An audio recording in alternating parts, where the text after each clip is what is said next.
Election commission ने NA-18 ज़िमनी election के लिए फौज तलब कर ली। इलेक्शन कमीशन ने सिविल आर्म फोर्सेस की तलबी के लिए सेक्रेटरी दिफा को खत लिख दिया है। इसी पर बात करेंगे। वकार सैयद हमारे साथ मौजूद हैं। वकार, खत के मतन बारे आगाह कीजिएगा।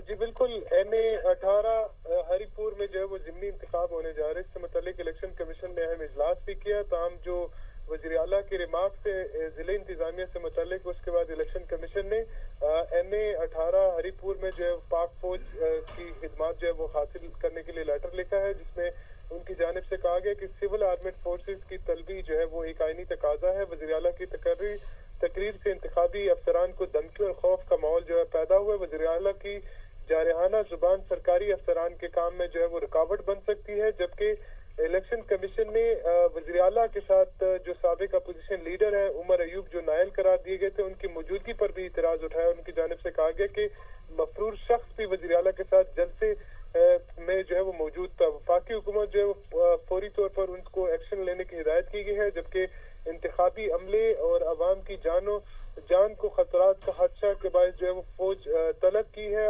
अफवाज पाकिस्तान सिविल आर्मेड फोर्सेस ज़िमनी इंतखाबात में अवाम, वोटर्स और इलेक्शन स्टाफ के तहफ़्फ़ुज़ के लिए ज़रूरी इक़दाम जो है वो करे, जबकि NA-18 हरिपुर में ज़िमनी इंतखाब के लिए जो पोलिंग है वो 23 नवंबर को होगी। जी सही, बहुत शुक्रिया वकार सैयद, आप हमें आगाह कर रहे थे।